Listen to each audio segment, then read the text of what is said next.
Welcome to part 2 of the Forex Backtesting Strategy series, where I am basically showing my approach as I build up my portfolio of trades that I have backtested with historical data and testing out a new strategy.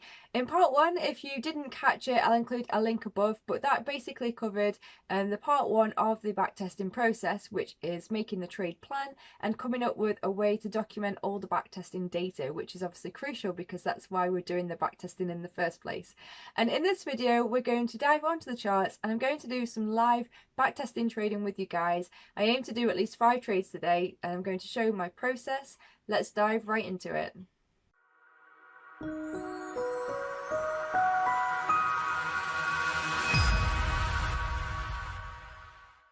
Hey guys, before we dive into the backtesting process today, just introduce myself if you're new to my videos. My name's Emily from Mindfully Trading, and on my channel I'm just sharing my journey as I grow and develop as a trader. So I'm by no means yet consistently profitable. I'm working towards that goal, but I'm really enjoying just sharing the journey with you guys and learning a lot along the way. So if you like the sound of that, do hit that subscribe button below so you can join me on my journey towards profitability. And as part of that journey, that involves testing strategies and in particular backtesting. So before we dive into live backtesting today, let's just cover a tiny little recap of part 1, just in case you did miss it or if you've forgotten, so that you know what I'm exactly doing with that information today. And that is basically the plan itself. So what I'm looking for first of all would be a trend. I don't want to trade a sideways market. I'm looking to trade either a strong uptrend or a strong downtrend. And once I've identified a trend, I'm going to be using the 4-hourly chart, which is the one here on the right hand side, to just mark some important market structure placements, so support and resistance zones, something I can work towards to see a pullback to in that trend. And then once I get that together with different areas of confluence, such as moving averages, I've got a couple here. I'm mainly using this yellow one, the 200 moving average, just to really help clarify the trend. If we're above that, we're in an uptrend, and if we're below it, we're in a downtrend. And then the blue line here is the 20, and I've also got the 50 here. I'm not really too sure so much about those two, but I'm using them in the back testing because I just want to see how price respects those levels and if they are worthy to include in this plan. So for now I'm going to include them and just see, but they're not the basis for the trade. They're just used as an indicator in addition to the price action, which is the main foundation of this trade plan. So once I've got a trend, a support and resistance zone, I'm going to be looking for a relevant candlestick pattern signal in the zone to indicate whether it's right to execute the trade or not. And that could be either on the 4-hourly or the hourly time frame, which is the one on the left hand side. So that could be an engulfing bar, an inside bar, or a pin bar, which hopefully will make more sense as we dive into the process today. From that, I'm going to calculate stop and target points. My risk will stay the same, risking 1% to make 1.5 or 2. I've not quite decided yet, but it has to be positive profit and loss ratio. And also in part 1, we did come up with this, let's go to the blank version, this template here to document my backtesting data. So that's the all important reason for doing this, isn't it? To collect all that data so that we can analyze it and decide which strategy works with which pair and if we need to make any tweaks or evolve the strategy in any way. So since that first video, I've actually done, I've carried out about 20 different trades on Euro USD. I've gone back from the start of 2019 just to give plenty of data to work with to compile there. But so far so good for Euro USD. I'm actually quite happy with the relationship the strategy is having with this pair. I know I've only done 20 trades, and a lot of professional traders say that when you backtest or when you are paper trading, you need to have like a portfolio of 100 trades to really prove a strategy. So I'm only a fifth of the way there yet, but I'm trying to break them down into smaller batches of 20 because I think they're a lot more easier to tackle rather than aiming for 100. It's a very big figure. But so far with 20 trades, it's working out at 70% accuracy. I'm using a 1.5 to 1 ratio, so I'm marking either my 1.5 win or my 1 loss in the column there. But I'm also making a note in this column here whether or not it had the potential to hit 2%, because if it does more than it doesn't, I might tweak this plan in future to sell half at 1 and leave the rest running. But so far over the course of 20 trades, we've had 14 win, 6 loss and 15% total net, which I think is a very good start to this. Based on these figures here, I am going to proceed with the strategy with Euro USD and aim to get another 20 batches done for that, and hopefully we will see similar results, just doubled. That would be very nice if over the course of 40 trades we've got a 30% net. I think that'd be a really nice indicator for this strategy. I did also collect some data for the pound yen. I've done 20 here. I didn't find it was as good. The accuracy is not as high, the net's not as high. It's still working out pretty well, but it felt like it was quite difficult because pound yen didn't seem to give as many opportunities after a breakout to get onto the trend, not like I'm seeing with Euro USD. So I'm going to stick with Euro USD for now. So the last trade I took on Euro USD was the 18th of February 2019. So let's go into my charts here, and I'm going to start with this left-hand chart, and I'm going to select, let's move my drawing tool out the way. My backtesting tool's up here, but first we need to go back to the right place in time. So let's press this button here, go to, and I've already got it in here, 2019-02-18, and I'll go to that point there. If I select this bar replay tool here, wherever I click on the chart, it will pretty much eliminate the future candles from that point. The last trade I took was the 18th of February. And let's just see, that was at 12 o'clock. So I'm going to start the next day. I'm going to start from the 19th of February here. And I'm going to click from about 6 o'clock in the morning, because I'm with this strategy. I haven't quite decided which I'm going to focus on, whether it's going to be the London opening session, which for me is sort of 8 o'clock in the morning, or whether I'll be focusing on the New York session. And at the moment, I'm aiming to test the strategy out on data between roughly 6:30 in the morning till about 4 at night, or in the evening, because then I can really analyze the data and see if it works better in the morning, in the afternoon, or if it really didn't matter. I think it's better to collect the data for all of that and then make decisions based on that data. And I'm going to do the same because on the right hand side I've got my 4-hour chart, but it's still in the present day. So let's just repeat that. Go to the 19th of February. Get my bar replay tool here. 19th of February, and I'll take it to 2 in the morning because the closing 2 in the morning candle works out at about 6 in the morning. It's actually taking me back to 10, so I'll press once here just to open up that next candle. I'm jumping onto the daily chart. I'm still in February, so I'm pretending this is present day, and I'm basically analysing the charts as I would do. I'll zoom in out. I can see here they were underneath this 200 period average, moving average. We are in a downtrend. We're making these lower lows here. The only other things I like to do on the daily is just mark any obvious points that I might see that look like they could be support or resistance. So I'm going to use my keyboard here just to mark a few. And I'm using this dotted green line, green for backtesting and dotted for daily. And this looks like a good point here because we've got a few bounces off. We broke through here and we've bounced off and here as well. So just highlighting a couple of obvious points there. And this one here looks pretty good, as we've been trading underneath here, and then again this point right here. Okay, let's see if we go back in time. So I'm just working my way to the left and seeing the reaction on price action here. So again, it looks like there was some sort of point on this left hand side here, there, where it looks like price was respecting this level there, and then also here. So I'm marking that onto the charts as well. Add another line there. So I'm basically splitting it up into these horizontal sections here. I haven't actually got any of the market goes down because we have been in this downtrend, so that looks like that could be quite a good resistance point, because we have this section here where we've got an obvious bounce, and maybe that is from some sort of resistance a bit further back. So let's go a little bit further back in time, and we can see there was a range here. I'm going to mark this point as well because we've got this little movement here, and here we've got quite a bit of movement around that level, and there's a bounce here. Okay, so going back to our pretend present day, 19th of Feb. So that's the daily chart. I'm going to also jump into the 4-hourly because I like to do this sort of top-down analysis where I'm going from the daily to the 4-hourly and then to the hourly. And then the backtesting should become a bit quicker because I'm just going to be moving through on the hourly chart, looking for these horizontal levels I've placed and seeing if there's any reactions around those for a potential trade. Okay. So it is in this downtrend. It's kind of been going up and down, but we know from the daily that it is a downtrend overall, and we are still below this yellow moving average. When price action gets above this yellow moving average, that's when I'll consider a shift in direction. But when price action's below that, I'm going to be looking for short trades because I want to be following the overall trend.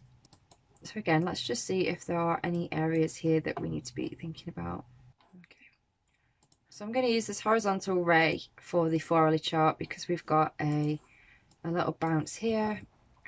We did manage to break it here, but as you can see, we have been sort of consolidating around that level there. So it is, although it's a line, it's acting as a zone for this. I'm also going to mark another horizontal ray for this point here, because again, we've had a couple of rejections there and then this one here. So it could be a possible resistance zone as we work our way down. It's just something to consider. This whole move here looks quite nice and clean as far as the 4-hourly goes until we get to this section here. So again, we've got this horizontal ray because we've had quite a few touches with price action around this level here where it rejected that, and then once we broke through here we did have this nice move down. So I think that could be acting as either support or resistance for that. And again there, it's kind of just highlighting the ranges in the large time frames.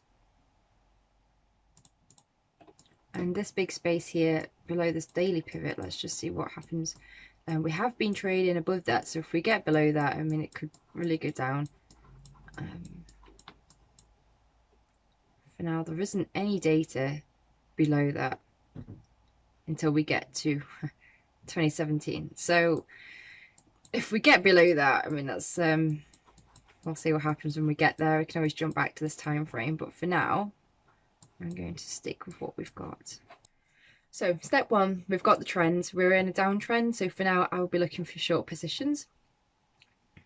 Step two, support and resistance levels. We've just gone through the daily and the 4-hourly and marked a potential support and resistance levels and zones to be aware of. So now I'm going to pretty much follow this through and just see what happens around those levels and see if there are any potential trading opportunities.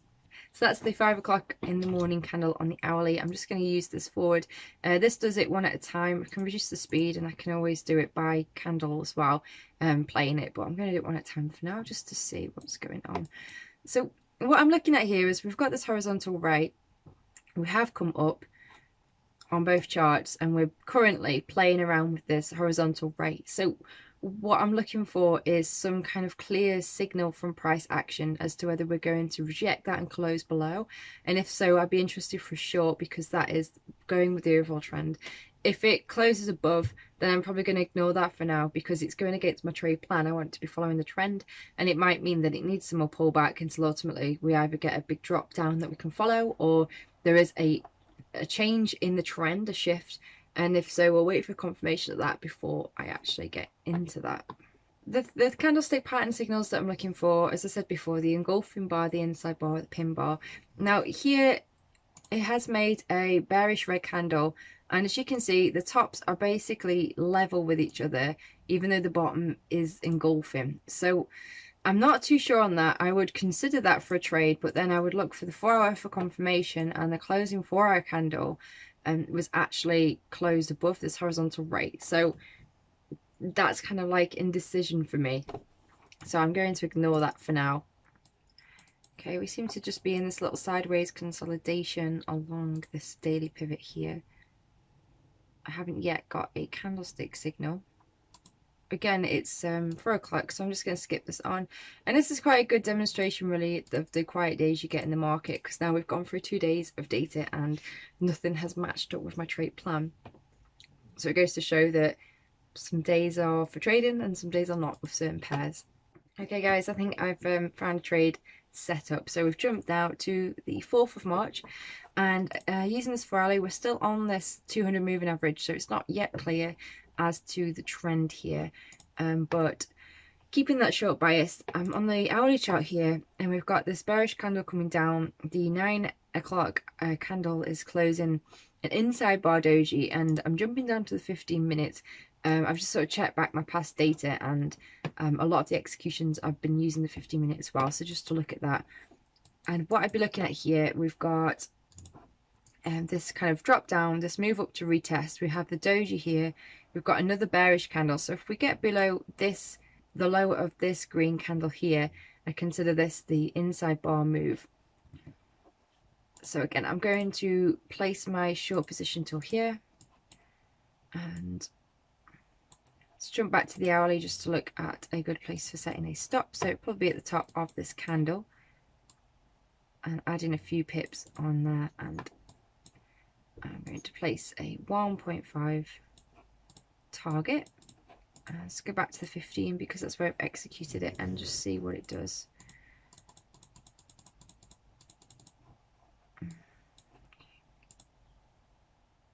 Right, there we go. So we managed to hit that 1.5% target we hit in the afternoon. So it would have meant holding it throughout the duration of the day, but it's not an overnight hold.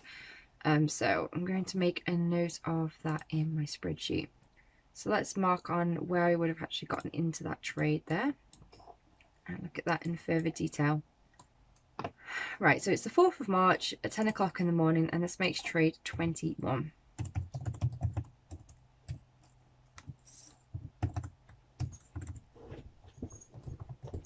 And we've had a 1.5 win going short, and the entry was 1.13408, risking 20 pips to make 30 pips, if I remember correctly.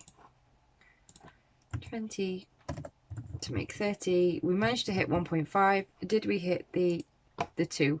And let's just jump to the hourly just to give us a few bit more space here, and stretch it out. I'm just going to see if we pull back and move down more, or if we curl back up. There we go.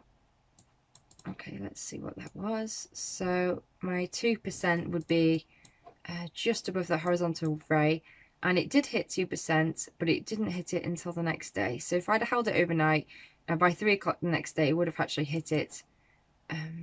But it would have come back up to that break-even point there. I'll make a note of what I've just said. So it does hit it.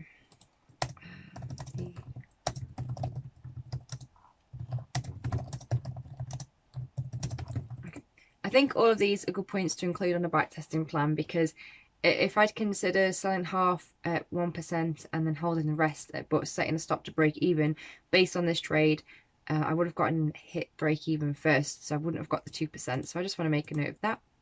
And the time frames I've used the same as above. I've used the 4-hour technical analysis, 50-minute execution, and the candlestick signal. So jumping back onto the charts here, let's zoom in. Back onto the 15-minute. Okay, so we're looking at this pattern here where we've come up, we had this doji, and then with a red candle, and we got short on the break of this first initial bullish candle. So it's that 15-minute inside bar pattern there. Below, was it a daily pivot? Right, and that is trade number 1 done. I don't know if we're going to get around to doing 5 today. I might just go through those and then share them with you guys. Because as you can see, backtesting is quite a lengthy process. It takes a lot of patience, but it's a good way to help develop that skill of patience, which you definitely need for trading. So once I've done that, once I've recorded it in my spreadsheet, I'm going to jump back onto the hourly chart and delete this target, and then it's repeat. So for me, as per my plan, it's finding the next day. So this is 9 o'clock at night. Let's carry on through the night. 6 o'clock the next day. 6:10, 2, 6:10, 2. 5th at 2 in the morning. This is actually the 6th, so let's go again. 6 at 2 in the morning on the 4-hourly. Okay, so now on the 4-hourly we have gone down, so we are resuming this downtrend from the looks of things. So I'm short biased, just to clarify that. And we are at this previous horizontal ray point here. I'm going to jump on the 15-minute again, because that is what I've been looking at as well for executions.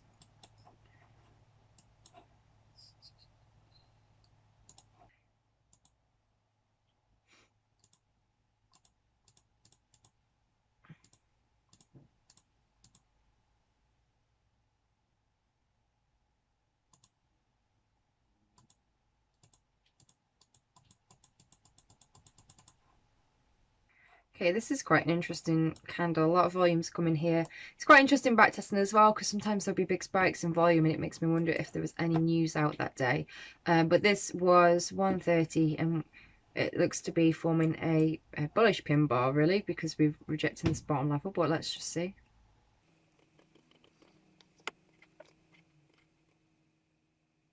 Yeah, we are moving up now to the upside, so going to skip on to find the next trading opportunity to share with you.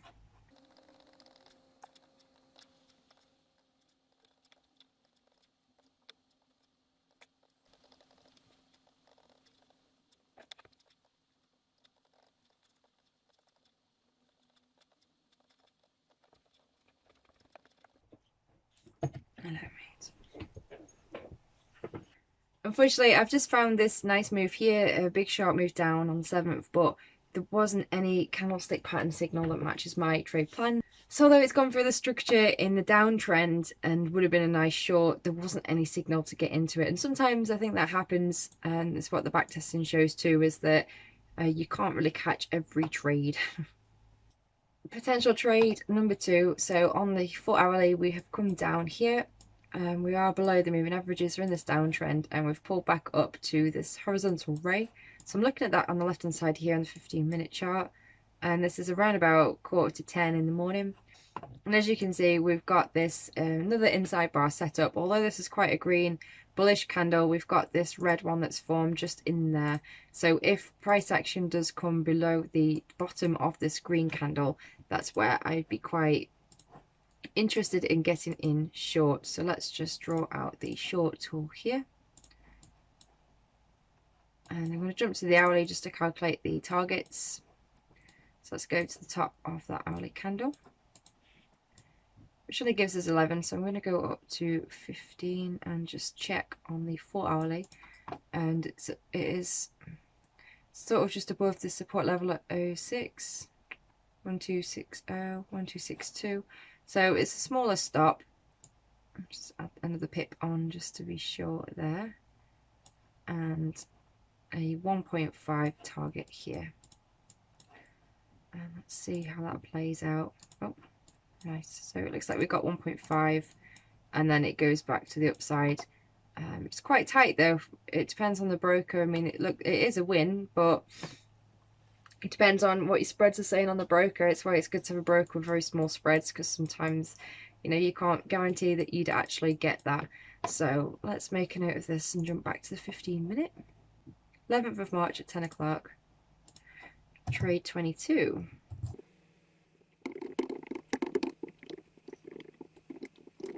Entry 1.12472.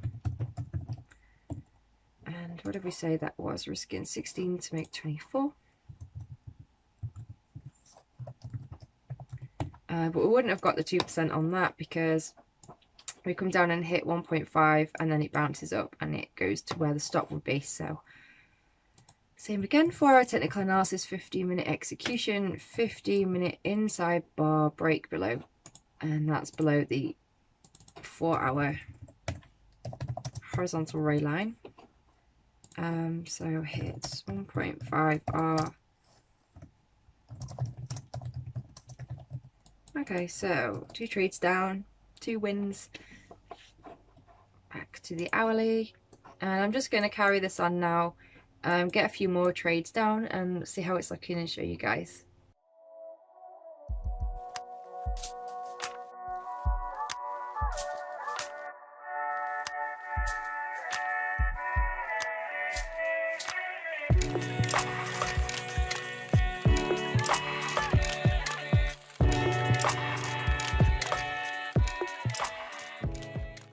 Okay guys, I've just collected another 10 entries here, and out of those we've got 1, 2, 3, 4, 5, 6 wins and 4 losers. So not the best accuracy rate there for those 10, but we have got a better profit and loss, because out of those we've taken a 9 profit and we've lost 4 of those, so overall 5%. So if we just have a look at those, so row 37, let's go back up to the data here and let's just update that now. Right, so after doing that, we've now got 30 trades We've kept the same profit loss ratio. That should remain the same all the way through this back testing. Accuracy has gone down a little bit than it was at 20, so we're now at 66% accuracy, but we have 20 wins, 10 losers, and a resulting 20% net over these 30 trades. So it's obviously important to, you know, add more data to this to get a better view on the probabilities, on the accuracy, and on the overall net percentage rate. So I should carry on, and by all means I should carry this on at least to 40 so that we have those 2 batches of 20 on our way to 100. But it's a good indicator after 30 trades that this is still profitable. You know, the accuracy is not brilliant, it could be better, but the profit loss ratio does help. Looking at the columns here, I don't think that it's actually hitting the 2% rate enough. Well, there's quite a few yeses, but it would take a bit of time just to calculate the difference in this of whether it'd be worth selling half of position at 1.5 and let the rest remain in, and, you know, working out if it does make sense to actually alter the targets in that way to gain more profit, or whether it makes sense just keeping it at 1.5% target. But after 30 trades, 20% net isn't bad. But again, it depends on how often these trades happen. So I started this in the 7th of January and it actually goes up to the 12th of April. So this is kind of like 4 months worth it's taken to find these trades. They're not happening every day, which is why I guess it's good to do this backtesting on different currency pairs and build a portfolio of currency pairs that match a strategy, because there will be big gaps. So here we went from the 9th of January to the 18th before the next trade on Euro USD. So there was quite a gap there where I wasn't able to trade Euro USD because my plan, my strategy didn't present itself. So it'd be quite useful, I suppose, on those days to have other currency pairs to target to see if they're ready and to have back tested those as well. Otherwise, you know, 20% net is good, but that's over the duration of 4 months. So that's like 5% a month, which is still pretty good, but I think it's very useful to just build as much data as possible when backtesting, because it just ultimately builds your experience and with that confidence. But there's a little insight anyway for you on my process backtesting. If you've enjoyed this video, do give me a thumbs up. It's taken a bit of time to create, and if you've stayed this long for the video, thumbs up to you. Well done for bearing with me through that. I hope you've enjoyed it. So in part 3, hopefully we'll have more data on here and I can go over the results in more detail with you guys. So I'll catch you later. Bye.